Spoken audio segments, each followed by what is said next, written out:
안녕하세요, 레드 RPM 정준석입니다. 자, 이번 차량은 프렌치 프리미엄 DS의 중형 SUV DS7 크로스백입니다.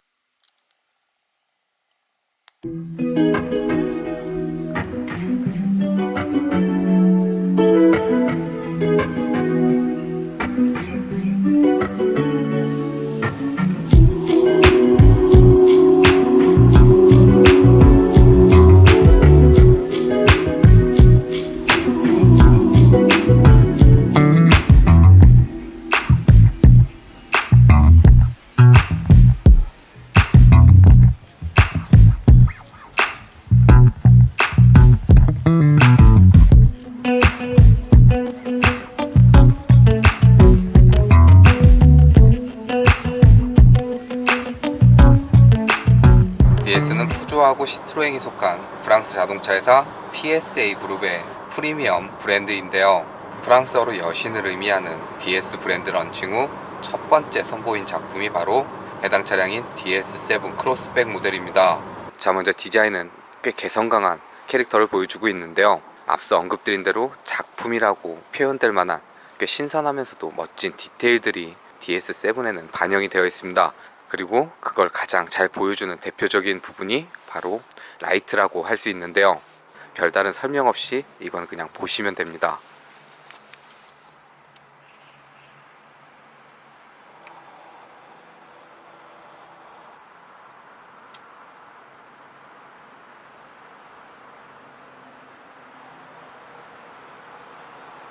요 근래 제가 새로운 차를 만나서 우와라는 감탄사를 했던 게 언제였나 가물가물할 정도로 요즘 자동차들이 거의 다 비슷비슷한 디자인이라든지 기능들을 보여주고 있는 반면 DS7 크로스백은 전면에서 보여지는 이 라이트 하나만으로도 제가 우와라는 감탄사를 몇 번을 했는지 모를 정도로 꽤 멋진 퍼포먼스를 보여주는데요. 현재처럼 3개의 프로젝션 램프가 동시에 돌아가는 퍼포먼스를 보여주기도 하지만 이렇게 개별적으로 하나하나씩도 돌아가면서 꽤 멋진 무빙을 보여주고 있습니다. 그리고 이 DS LED 비전이라는 이 라이트는 주행하는 속도하고 상황에 맞춰서 램프의 각도를 각각 조절해주면서 그 주행 상황에 맞는 가장 적합한 라이트를 전방에 비춰준다고 합니다. 그러니까 디자인, 디테일뿐만 아니라 기능에 있어서도 스마트한 똑똑한 헤드램프, 라이트 구성을 갖추고 있다라고 보시면 될 것 같습니다. 거기에 이쪽 상단은 방향지시등 램프가 점등이 되는데 안쪽에서 바깥쪽으로 흐르는 시퀀셜 방식의 LED 램프가 적용이 되어 있습니다. 여느 차량들에 들어가는 시퀀셜 램프하고 좀 다르게 느껴지는 부분은 안쪽에서 바깥쪽으로 흐르는 무빙이 이루어질 때 이 속도가 상당히 빠른 모습을 보여줍니다. 그래서 프로젝션 램프의 멋진 퍼포먼스와 함께 시퀀셜 방식의 방향지등이 빠른 속도로 점등이 되면서 운전자뿐만 아니라 지나가는 사람들한테도 시선을 머물게 하기에 부족함이 없는 라이트 디테일을 보여주는 부분은 DS7 크로스백이 가지고 있는 전반적인 디자인 요소 중 가장 돋보이는 부분이 되어주지 않을까 라고 여겨지고요. 얼마 전 페이스리프트 통해 변화를 준 그랜저가 공개됐을 때 그릴에 적용된 마름모 형태가 상당히 화제가 됐었는데요. 현재 DS7은 그릴뿐만 아니라 내외장 전반적인 디자인의 그 마름모 형태를 가장 적극적으로 활용하고 있는 형태를 보여주고 있습니다. 그래서 그릴에도 마름모 형태의 패턴들이 수놓아져 있는 모습을 보여주고 있고요. 마름모 형태를 단순히 디자인만 해준 게 아니라 엣지를 잡아놓고 각을 세워서 평면의 디자인이지만 입체적으로 보일 수 있는 디테일을 더해준 그릴이 적용이 되어 있습니다. 거기에 전반적인 그릴의 형태는 육각 형태를 가지고 있고 두툼한 몰딩 라인을 덧대준 디자인을 보여주고 있는데요. 그러니까 크롬 라인이 중심을 잡는 라디에이터 그릴과 헤드램프 하단 그리고 범퍼의 상단 쪽을 전체적으로 감싸는 형태로 그려줌으로써 전반적으로 인상이 조금 더 뚜렷해 보이면서도 다부진 분위기를 연출해주는 전면부 디자인을 보여주고 있지 않나 라고 여겨지고요. 자, 그리고 DS7이 가진 차량의 크기는 국산차와 비교를 하면 산타페와 투싼의 중간 정도 되는 QM6랑 비슷하다고 보시면 되는데요. 단 QM6보다는 조금 더 큰 몸집을 가지고 있습니다. 그러니까 준준형보다는 중형에 보다 가까운 차량 크기를 가지고 있다 라고 보시면 될 것 같고요. 전반적인 사이드 실루엣은 전형적인 도시명 SUV 바디 스타일을 가지고 있고, 캐릭터 라인은 헤드램프부터 시작해서 테일램프까지 이어지는 형태를 보여줌으로써 차가 조금 더 길어 보일 수 있는 분위기를 연출해줬고요. 앞쪽 핸다와 뒤쪽 핸다 쪽에 라인을 잡고 볼륨감을 살려준 디테일도 괜찮아 보입니다. 거기에 전반적으로 꽤 개성 강한 디자인을 보여주고 있기 때문에 휠은 어떻게 보면 좀 무난하게 디자인된 형태를 보여주고 있는데요. 사이즈는 18인치 크기를 가지고 있고, 타이어는 미쉐린사의 라티튜드 18인치 타이어가 장착이 되어 있습니다. 자, 그리고 리어 후면부는 꽤 화려했던 전면부에 비해서는 깔끔하게 정리해 놓은 디자인을 보여주고 있는데요. 단 헤드램프가 가지고 있던 우아라는 감탄을 자아냈던 부분을 리어 램프에도 반영을 해주면서 어떻게 보면 좀 심심할 수 있는 디자인에 디테일을 더해준 모습을 보여주는데요. 헤드램프처럼 램프가 무빙이 있거나 하는 건 아닌데, 보여지는 형태도 입체적일 뿐만 아니라 점등이 되고 그래픽이 표현됐을 때의 디테일이 반짝반짝 빛나는 보석을 보고 있는 듯한 상당히 멋있는 리어램프 구성을 보여주는데요. 방향시등 램프도 전면과 동일하게 안쪽에서 바깥쪽으로 흐르는 시퀀셜 방식의 턴 시그널 램프가 적용이 되어 있어서 리어램프에도 디테일을 더해준 부분도 꽤 근사하면서도 만족스러운 구성을 보여주고 있습니다. 그러니까 DS7 크로스백은 헤드램프나 리어램프의 디테일을 통해서 이들이 표현하고자 하는 걸 빛을 이용해서 보여주는 디자인을 연출해주고 있다 라고 보시면 될 것 같고요. 이외에 테일램프 하단엔 두툼한 몰딩 라인을 더해주고, 그 몰딩 라인은 반대쪽 테일램프랑 이어지는 형태를 그려줌으로써 차가 조금 더 넓어 보이면서도 안정적인 스탠스를 보여주는 후면부 디자인을 연출해주지 않았나 라고 여겨집니다. 자, 그리고 실내에서도 DS7 크로스백이 가진 신선함은 이어지는데요. 그 신선함은 시동을 거는 장면부터 시작이 됩니다. 그러니까 대부분 이쪽이나 센터 콘솔 쪽에 시동 버튼이 자리하고 있는 반면, 비상등 버튼이 있는 곳에 이렇게 스타트 버튼이 마련이 되어 있고요. 그리고 시동을 걸 때도 잠깐 눌러주는 게 아니라 꾹 누르고 있으면 시동이 걸리는, 그래서 이 버튼을 눌러주게 되면 시동이 걸리게 되고, 그리고 시동 버튼 위에 있던 부분은 이렇게 180도 회전을 하면서 아날로그 시계가 나오는 형태를 보여주는데요. 헤드램프 때도 그랬지만 이 세그먼트에 이렇게까지 디테일을 넣어줬나 할 정도로 재밌는 요소들을 담고 있는데요. 이 아날로그 시계는 라이트, 그러니까 불이 들어오면 이렇게 조명까지 같이 들어오는 형태를 보여주고 있습니다. 그리고 다시 시동을 꺼주게 되면 다시 180도 회전하면서 숨겨지는 형태로 변화를 하고요. 시동을 끌 때도 스타트 했던 것처럼 꾹 눌러주면 시동이 꺼지는, 그러니까 잠깐만 눌러주는 게 아니고 어느 정도 시간을 꾹 눌러주고 있어야 시동이 걸리고 꺼진다 라고 보시면 될 것 같습니다. 그리고 전반적인 실내 레이아웃은 운전자와 승객을 감싸는 듯한 형태를 취하고 있고, 외적 디자인에서 보여줬던 대로 이 마름모의 디테일은 실내에도 반영이 되어 있는데요. 대시보드 쪽뿐만 아니라 도어 트림까지 스티치 라인으로 다이아몬드 형태를 잡아준 구성을 보여주고 있습니다. 거기에 기어 레버 양쪽 사이드에도 마름모 디자인은 이어지는데요. 이렇게까지 많은 다이아몬드, 그러니까 마름모 형태를 갖춘 차가 있나 할 정도로 디자인적으로 꽤 풀기 어려운 형태의 마름모를 적극 활용해주면서 DS7 크로스백만의 디자인을 표현해주고 있습니다. 거기에 도어 트림 아래쪽 손잡이 부분에도 앰비언트 라이트, 무드 조명이 밝혀지게 되는데요. 이 조명도 마름모 형태의 그래픽이 연출이 되면서 전체적으로 다 마름모가 수놓아져 있는 꽤 신선한 실내 디자인을 보여주고 있고요. 센터 콘솔 쪽에 자리한 버튼들은 전자식 파킹 브레이크하고 창문을 열 수 있는 기능 버튼들이 나란히 배열이 되어 있는데요. 이쪽은 운전석 창문을 열고 닫을 수 있도록, 그리고 요거는 운전석 뒤쪽, 그리고 여기는 보조석 창문 열고 닫을 수 있도록, 그리고 그 밑에 있는 버튼은 보조석 뒤쪽 창문 열고 닫을 수 있는 그 기능 버튼이라고 보시면 되고요. 4개 창문 모두 업다운 오토로 구성이 되어 있습니다. 그러니까 특별한 버튼들은 아닌데 창문을 열고 닫고 도어를 오픈 락할 수 있는 그 버튼들을 대부분 이쪽에 배열을 해주게 되는데, 중앙 쪽으로 배치를 시켜주고 마름모 형태의 디자인을 그려줌으로써 조금 더 특별하게 구성해준 형태를 보여주고 있고요. 꽤 개성 강한 디자인은 개인적으로는 괜찮아 보이지만, 이 드라이브 모드 변경할 수 있는 이 셀렉트 버튼을 이쪽으로 배치시켜놔서 주행할 때 거리가 먼 부분은 아쉽게 느껴집니다. 운전석 쪽으로 드라이브 모드를 변경할 수 있는 버튼을 좀 옮겨줬으면 어떨까라는 생각이 남는 부분이고요. 자, 그리고 드라이브 모드는 스포츠, 표준, 컴포트, 에코 이렇게 4가지로 구성이 되어 있고, 다음에 샌드, 머드, 스노우, 지형 반응 모드 3가지, 그리고 총 7가지의 주행 모드를 지원을 해주고요. 거기에 전자식 기어 레버는 푸조에 적용됐던 그 형태가 그대로 DS7 크로스백에도 반영된 모습을 보여줍니다.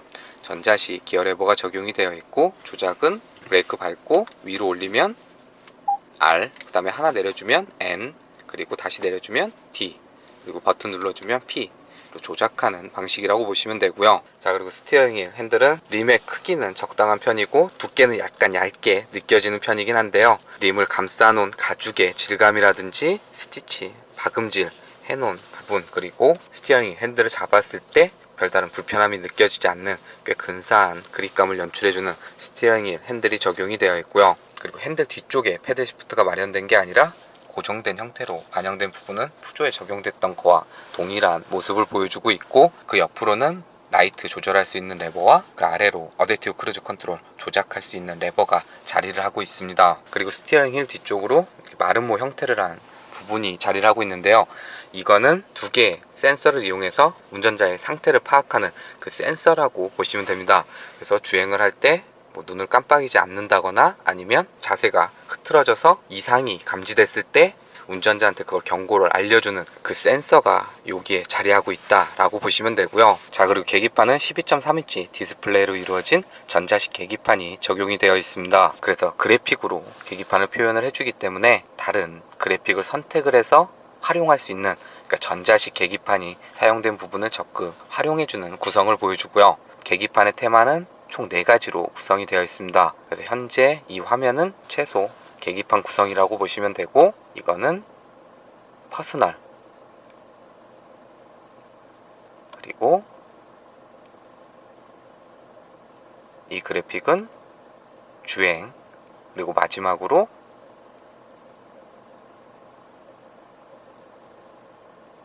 다이얼, 이렇게 총 4가지의 멋진 퍼포먼스와 함께 또 다른 분위기를 연출해주는 전자식 계기판이 적용이 되어 있다라고 보시면 되고요. 그리고 여기서 또 재밌는 부분은 이 전자식 계기판 그래픽 또한 다 마름모 형태를 취하고 있는 부분이 아닐까라고 여겨집니다. 자, 그리고 중앙 디스플레이는 8인치 터치 조작 스크린이 자리를 했는데요. 전반적인 디자인은 DS에 맞춰서 이렇게 마름모꼴 형태로 다시 그려주긴 했지만 전체적인 구성은 푸조에 적용됐던 거와 거의 유사하게 구성이 되어 있다라고 보시면 될 것 같습니다. 내비게이션이라든지 차량 관련 세팅 부분에 있어서는 터치로 바로바로 조작할 수 있게 구성이 되어 있고, 또 한글화 작업도 잘 되어 있기 때문에 어떤 기능이 있는지 확인해야 되는 익숙해지는 시간은 필요하지만 적응 이후에는 딱히 불편함이 느껴지지 않는 구성을 보여주고 있습니다. 단 요즘 출시되는 차량에 비해서는 중앙 디스플레이 크기가 그렇게 크게 느껴지진 않고, 또 주변에 이렇게 블랙 패널로 된 공간들이 있어서 조금 더 큰 사이즈의 디스플레이가 적용이 됐으면 어땠을까 라는 아쉬움은 남고요. 디스플레이 양쪽으로는 1열 시트 열선 조작할 수 있는 버튼이 마련되어 있고, 이 버튼 또한 터치로 조작이 이루어집니다.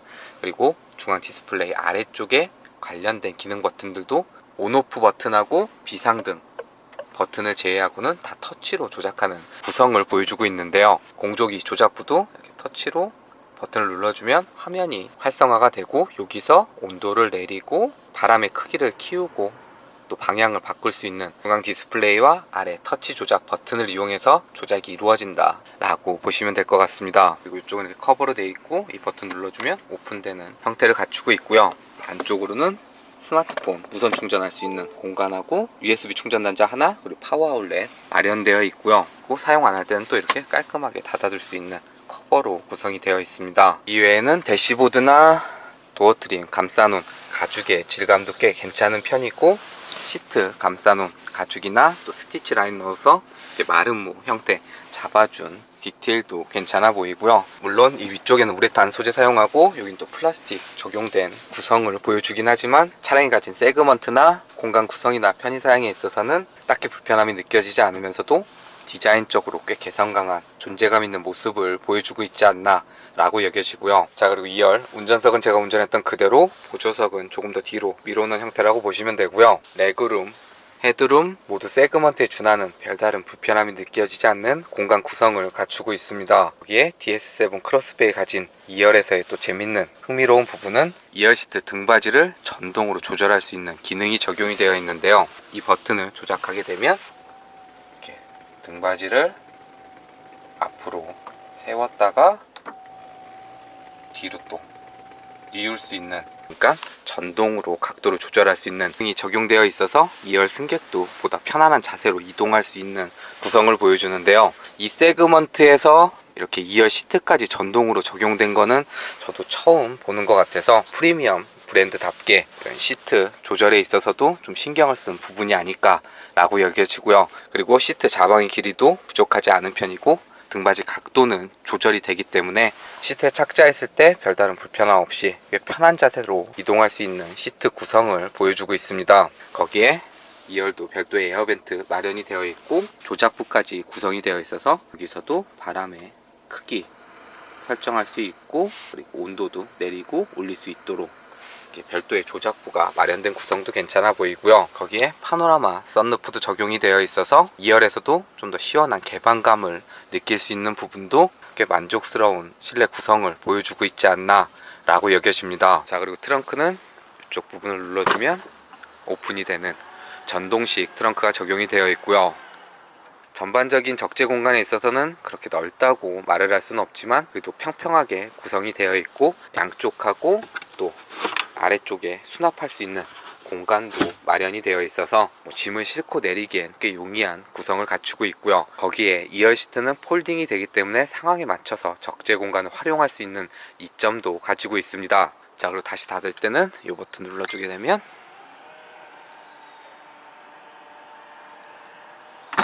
자, 먼저 파워트레인은 2.0L 디젤 엔진을 품고 있고 변속기는 아이신사의 8단 자동 변속기가 체결되어 있으며 최고 출력 177마력, 최대 토크 40.8 정도의 성능을 발휘하는데요. DS7에 탑재된 파워트레인은 3008, 508 등 구조 라인업에 다양하게 적용된 파워트레인 구성이 DS7에도 반영이 되었습니다. 반면 동일한 하드웨어 구성을 갖추고 있지만 주행 질감에 있어서는 또 다른 느낌을 연출해 주는데요. 가속을 할 때 조금 더 가볍게 가속이 이루어지고, 가감속 속도를 줄였다가 다시 가속 페달을 가져가서 가속이 이루어질 때도 이렇게 매끄러운 가속이 이루어지는데요. 거기 엔진과 맞물려 있는 8단 자동 변속기도 이렇게 일상 주행을 하는 상황에 있어서 변속이 언제 이루어지는지 운전자가 체감하지 못할 정도로 꽤 부드러운 반응과 함께 출력을 전달해 줍니다. 그러니까 푸주에서 경험했던 동일한 파워트레인이지만 DS7 크로스백 모델에는 세팅을 달리해주면서 사뭇 다른 느낌을 전달해 주는데요. 물론 아이들링 시에나 저속 구간에 있어서는 디젤 엔진을 품은 진동과 소음을 운전자한테 전달은 해주긴 하지만 같은 파워트레인 구성으로 이렇게 다른 느낌을 줄 수 있도록 세팅해 준 부분은 DS7이 가지고 있는 긍정적인 요소 중 돋보이는 부분이 되어주지 않을까 라고 여겨집니다.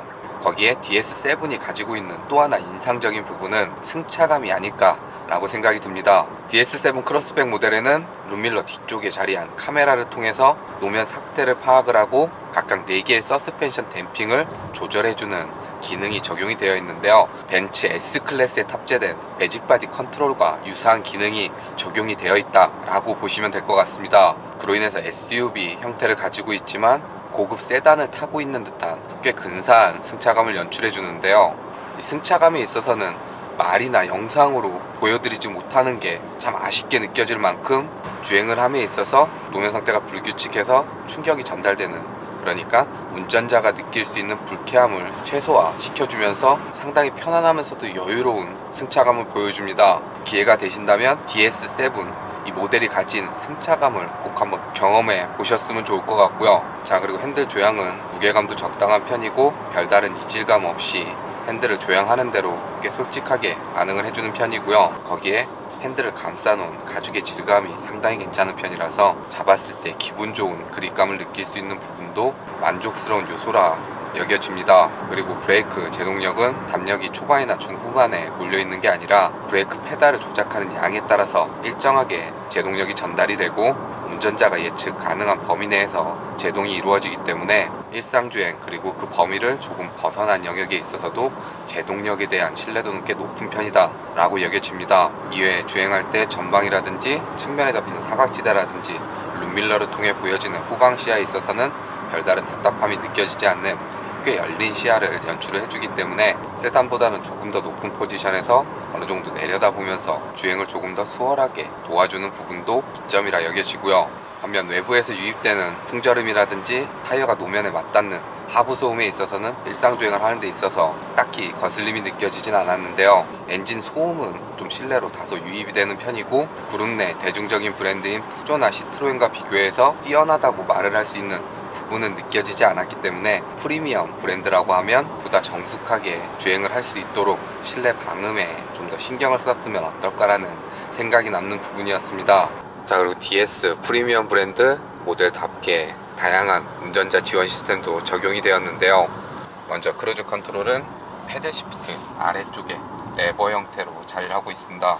그래서 크루즈 컨트롤을 활성화 시켜주고 속도를 설정을 해주게 되면 가속 페달과 브레이크 페달을 별도로 조작하지 않아도 앞차와의 거리를 계산해서 따라서 주행이 이루어지는 어댑티브 크루즈 컨트롤이 적용이 되어 있고요.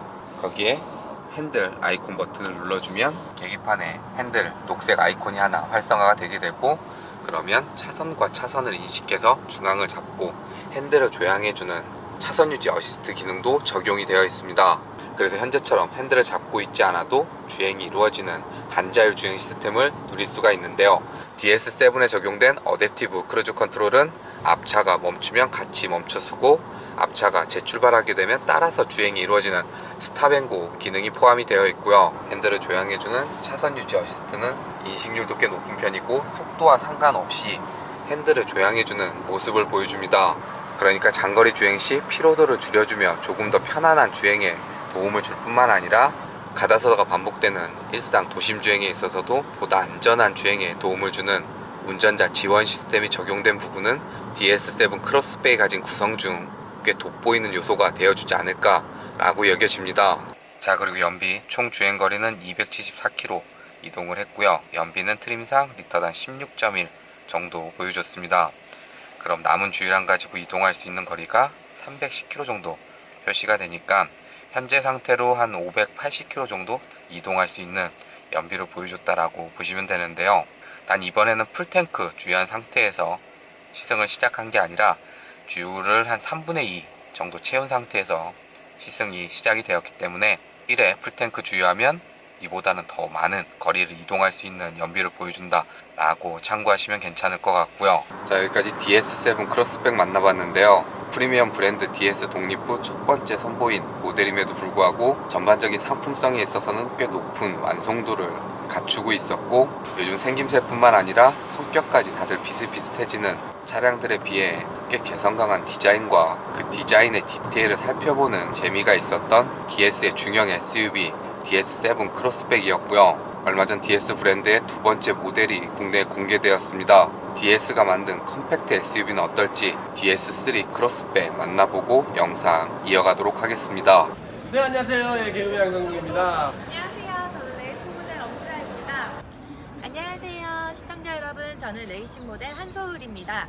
안녕하세요. 레이싱 모델 K라고 합니다. 우리 또 자동차 전문 TV 레드 RPM TV, 레드 RPM, 레알 TV. 레드 RPM TV 여러분들 레알 TV 많이 시청 부탁드립니다. 많이 시청해주세요.